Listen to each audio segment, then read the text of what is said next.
It is true, my ideas have come to structure the world. That is because my ideas are but a reflection of nature.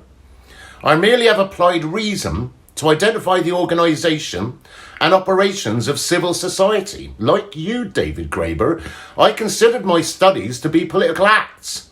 I wrote much of Leviathan in Paris, where I was a mathematics instructor to Charles, Prince of Wales. Now, David, you and I both know what it's like to live in political exile. You in London and I in Paris, where I went with other royalists in 1647, in the wake of the English Civil War. I submit that my writings from Paris in 1647 apply equally well today. My application of reason has revealed to me the social machinery that allows humans to reduce or even eliminate violence in our society. For years, people have been using my social discoveries, and according to numerous studies, levels of social violence are declining and may soon disappear. I would like to take this opportunity to quote my own biography. This is what I saw with my own eyes, and I'll never forget it. In 1580, old style, when the Armada did invade our isle, called the Invincible, whose freight was then nothing but murdering steel and murdering men, most of which navy was dispersed or lost and had the fate to perish on our coast. April the 5th, though now with age outworn, I the early spring, I a poor worm was born. My native place I'm not ashamed to own. The ill times and ills born with me I bemoan.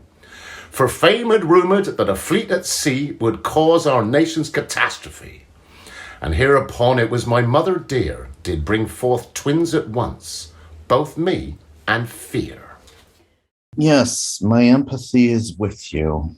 This is usually called traumatic childhood experience. Long-term psychotherapy, or maybe, support and care from family and friends is what's called for here. Childhood trauma is a serious illness that distorts your view of reality for the rest of your life. Here you are incorrect. These events, though traumatic, have had no impact on my studies, other than reminding me of the fragility of life. It has often been said that, in a world split between those calling for liberty and those calling for authority, none pass through unwounded. Yet me thinks that I, a humble and obedient servant of God, blessed with the faculties of reason, and pursuing the highest of virtues, that of service to one's country or commonwealth. I too have spent my life trying to make the world a better place than the one I was born into. It's not exactly fun, I know, to live in a world of patriarchy, poverty, exclusion, and violence. I'm not even starting to talk about our authorities, from governments to big business, from cops to the military. Dear Hobbes, after becoming familiar with your ideas, frankly, I have to say I got kind of upset. You have effectively convinced a lot of people that the key is not to even try to change anything, or else it will become much worse. You were terrified as a child, but as an adult, you have succeeded in intimidating many generations of humans to come. Behind all of your rational ideas, the figure of the sovereign, or simply the king, shines through. I was born in the US, and I think you might know we don't like kings. On the other hand, I was a pretty happy kid, even though I too had to deal with bullies in school, with the wealth gaps in my native New York. Nothing like your horrible war experience happened to me, though, thank God. My parents loved me dearly and thought I could do a lot in life. It seems to me that your experience of witnessing horrible violence is quite rare, especially the fact that you couldn't overcome it. You again are incorrect. My studies are founded in the principles of reason. Like you, I start my investigations with the most basic assumption. Humans are a product of nature, and that what I shall call the art of man, humans can make artificial animals, machines that imitate life. Do you not agree? Oh, sure. I can agree that humans make machines that imitate life. You have no idea how far we've come in that direction. And not only in imitating life, but also in the revision of the very concepts of living and dead, consciousness and body. Life is but a motion of limbs. For what is the heart but a spring, and the nerves but so many strings, and the joints but so many wheels, giving motion to the whole body? Art goes yet further, imitating that rational and most excellent work of nature, man. It is by art that humans create that great Leviathan, the perfect machine, the commonwealth, the state, which is but an artificial man. This artificial man is of greater stature and strength than natural man, in whose protection and defence the commonwealth is intended, and in which the sovereignty is the artificial soul. This artificial soul gives life and motion to the whole body, like a perfect machine. Fascinating. I guess you have to truly believe in the unbreakable rules of the universe set up by the Lord to follow your conclusions. Such a believer would, of course, evolve an idea of replacement of imperfect human beings by a perfect reflection of God. Humans were actually exiled from paradise. How did we deal with that? Not so well. So yes, we will all be much better off replaced by total rationality and artificial intelligence. It will never make mistakes, or at least is in the constant process of self-improvement. AI also lacks earthly desires and distractions from trying to reach the perfection of God. AI is a far better servant of the divine than many of us. I want to emphasize that this is true so long as one believes that there is one infinite God that underlies all world order. I'm actually an atheist New Yorker with Jewish ancestors, but I like Protestants, as I like all people. I'm an anthropologist. And if one does not believe in God, or believes in some other God, or believes in the same God but in an alternative way, then your whole idea of an unchanged rational hierarchy will invariably lead to violence and suffering. And unfortunately, this is exactly what's happened with your ideas. But probably you must assume that the point of the Commonwealth is protection and defense. Am I right? I don't know what an anthropologist is, and I'm not prepared to discuss the petty beliefs of the deluded. So you don't believe in God and aren't ready to accept the underlying rules of the universe? Anthropology is just the kind of weird science that takes seriously what you call the petty beliefs of the deluded. One might say that what matters to me is a belief in something common in human nature, regardless of faiths, nationality, or anything else. But yes, I don't buy into the idea of a single God with rigid rules controlling the universe. I believe in freedom and play. That's why you and I are in Fight Club. It's playful. We disagree, but which one of us is gonna win? Yes, we disagree on some fundamental issues. That is why we are here. I believe in a single all-powerful God who has sent us here because of original sin. We are cursed. We are condemned to this world, where humans' natural condition is war. Are we not fighting, David Graeber, just like those same little fish in the famous Taoist story about Zhuangzi and Huiza you cite as evidence of humans' basic playfulness? Those fish might be playing at that moment, but once they want the same thing, they'll be fighting. Yes, humans love to play. They love to play war. The power of a person is one's ability to defend oneself. It's not absolute. It is dependent on the needs of others.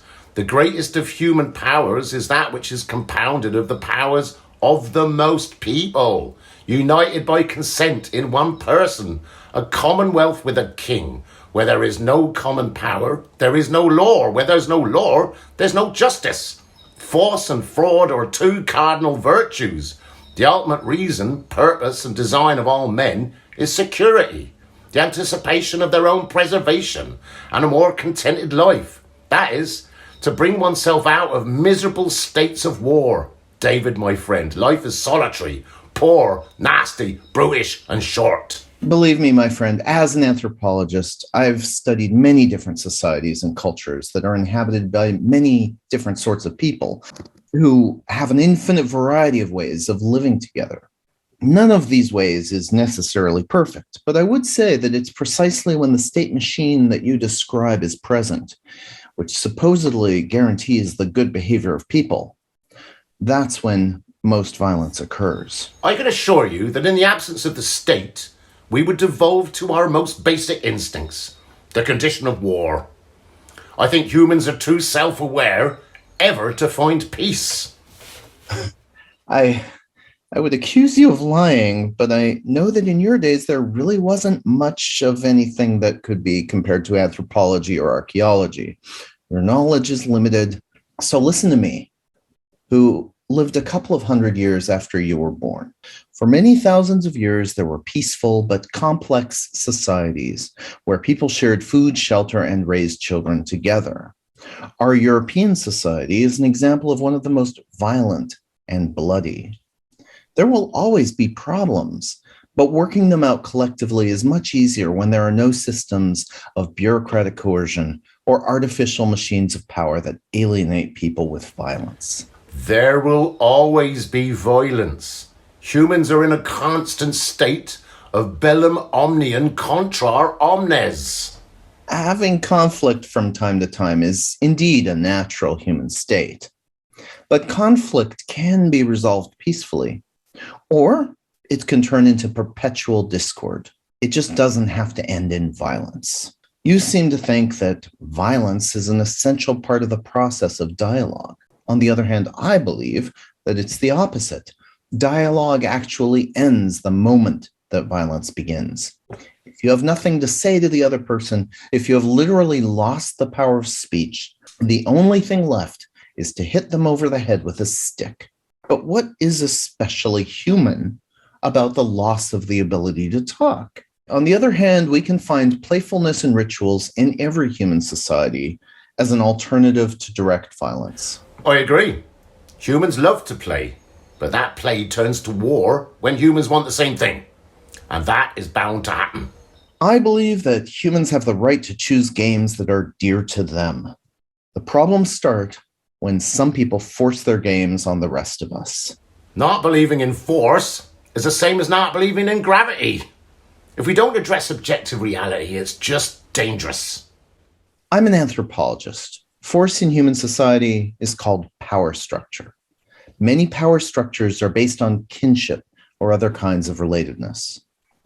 Most power structures, while not enviable, are tolerable, except when force becomes fixed at the top and can no longer be changed, and that's what the state represents. Why do you continue to insist that we must worship the ugliest and cruelest structure possible, single authority? Why don't you try other ideas? Your childish ideas are unreasonable and contrary to God. As for peace and self-defense, man will find it necessary to relinquish this right to all things and will be content with such freedom against other men as he would allow other men against himself. Man surrenders his private powers to take whatever he wants to a public, social power that will keep everyone in its awe. Your reasoning is based on the assumption that people have some fixed, innate evil nature. In order to be part of your perfect state machine, people must be equal to each other. That's why you understand the people as European middle-aged men with property. Where have all the other people gone? The women, the people of color, the indigenous people who were there to begin with. Your childish reasoning makes no sense and is blasphemous. I speak of something far more glorious.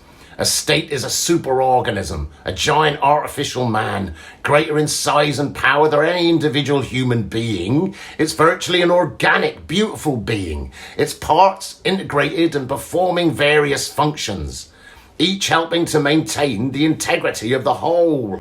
Frankly, I'm not given to being rude, but it's a joke to accept you as the foundation of modern political philosophy. Few people today would agree with most of your beliefs. Your description of the state is suspiciously reminiscent of the creation of a mortal God. Your state exists in spite of us, for our own good. You say that it arises out of our individual interests through God's invisible hand, from partial evil to universal good. I am, of course, curious about all human beliefs, but it seems too risky to me to force everyone to put such a weird doctrine into practice. Mon cher David, I think it is obvious you have just won the battle with Thomas Hobbes. His idea of the wicked nature of man is simply impossible to defend. I was among the first to talk about the true nature of man and democracy. I invented politics. Well, dear Rousseau, thank you for your flattering opinion of my fighting skills. Hobbes's view of human beings is remarkable. He actually believed that people are corrupt and dangerous creatures that have to be rescued from themselves. On the other hand, his traumatic wartime childhood might explain it, but that doesn't make it easier for any of us who live in the world that he imagined. Still, you shouldn't be so quick to include me as your ally. Dear David, I do not see what our disagreement is. Let us establish the principles on which we agree. I have always said that human nature is good when unspoiled by private property and civilization. I know you also fought for justice and equality for all. Strikes me as questionable. As opposed to our inhumane comrade Hobbes, when we observe Le Sauvage, we see that man is by nature a gentle creature. Les Sauvages are known for their compassion, but civilization has led us to depravity. In his natural state, man was happy. At the dawn of mankind, there was an age when all were equal. Everything was shared. The earth and its fruits and everything belonged to everyone. When you talk about mankind, it seems to me that you mean a bunch of 40-year-old men who spring from the ground without parents, mothers, fathers, or any other caregivers. They never were helpless babies, in need of years of care from loving mothers.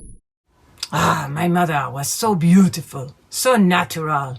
No. My compassion is with all people, poor and rich, mothers and children, and even les sauvages who walk around naked and happy, not needing property.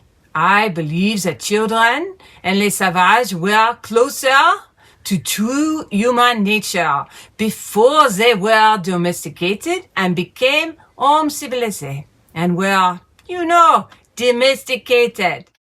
Don't you think your ideas about savages are maybe not only naive, but very convenient for your fellow Europeans? Of course, why would savages need property if they were happy, naked, and on their own, unaware of the luxuries of your civilization? So the European colonizers, precisely these 40-year-old men, took from what you call savages both the land that fed them and the freedom that made them happy.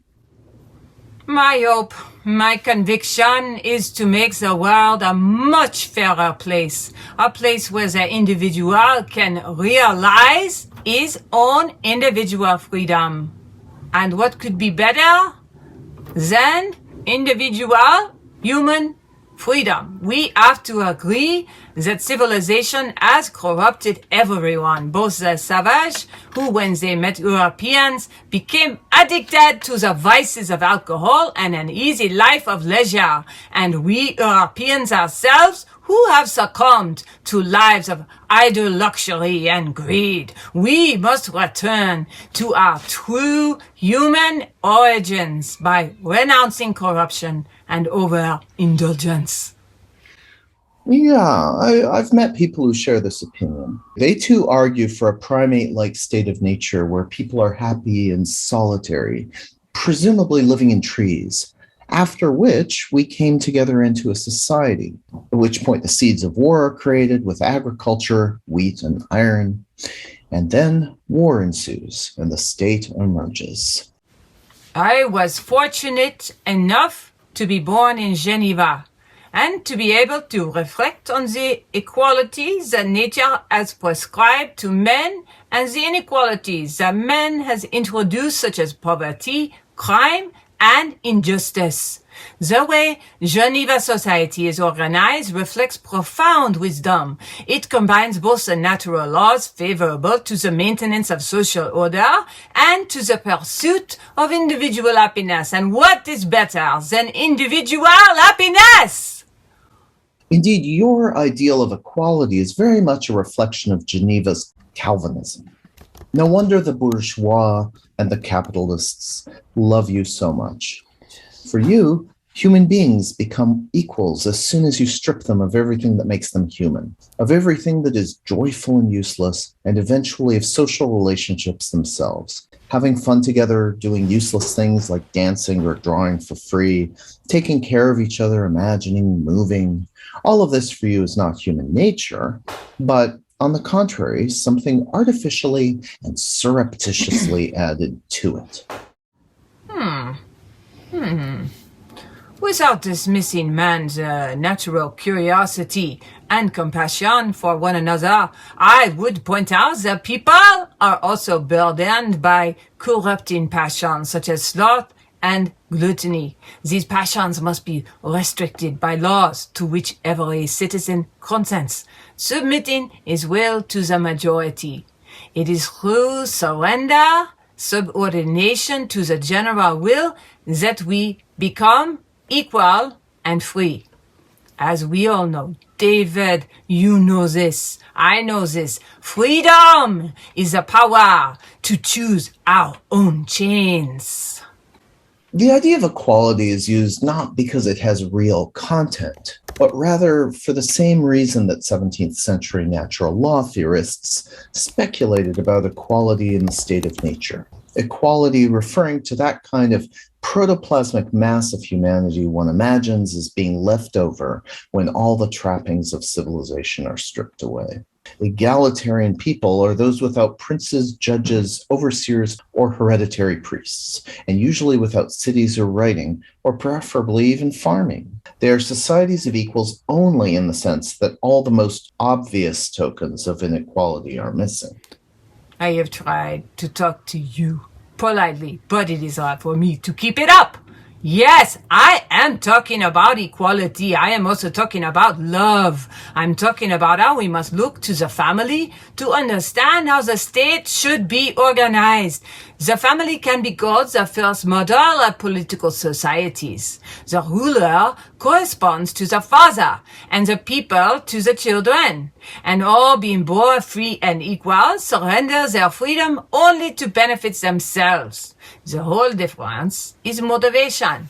In the family, the love of the father for his children repays him for his care, while in civilized societies, that love is replaced by the pleasure of command, as a leader cannot feel love for the people under his rule. Before we talk about family, let's talk about private property. It's amazing that our lives are divided by hundreds of years, but you and I have lived in the exact same society, which has its origins in ancient Roman law. Property, which was for the Romans the most basic form of law, was the owner's absolute power to do anything he wanted with his property, use it or destroy it. If you think about it, this really is an odd place to start in developing a theory of property law. It's probably fair to say that in any part of the world, in any period of history, whether in ancient Japan or Machu Picchu, private property was never the foundation of the whole system. It looks like the notion of absolute private property is really derived from slavery. One can imagine property not as a relation between people, but as a relation between a person and a thing, if one's starting point is a relation between two people, one of whom is also a thing. In spite of everything, I will once again generously agree with you, David. Slavery is inherently unnatural. No man has authority over another man. We must therefore conclude that laws constitute the basis of all legitimate authority.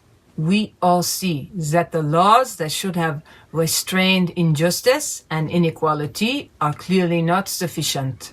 We see this in the never-ending crime and disorder around us. Should we not ask ourselves whether laws legislated by the sovereign are themselves unjustified and the origin of violence itself? That is why we need the contract social, the social contract. Sovereignty is constituted by its citizens rather than how Thomas Hobbes conceives a sovereign, usurping the power of the people. Your social contract, dear Rousseau, fits into an understanding of society that goes through several stages. The pleasure stage, the property stage, and finally the political power stage, each of which creates increasing inequality, but eventually becomes circular and collapses in on itself. Because once you have the tyranny of one man, a sovereign with absolute power, this very fact makes everyone else equal with respect to him. Civilization should not necessarily mean increasing inequality.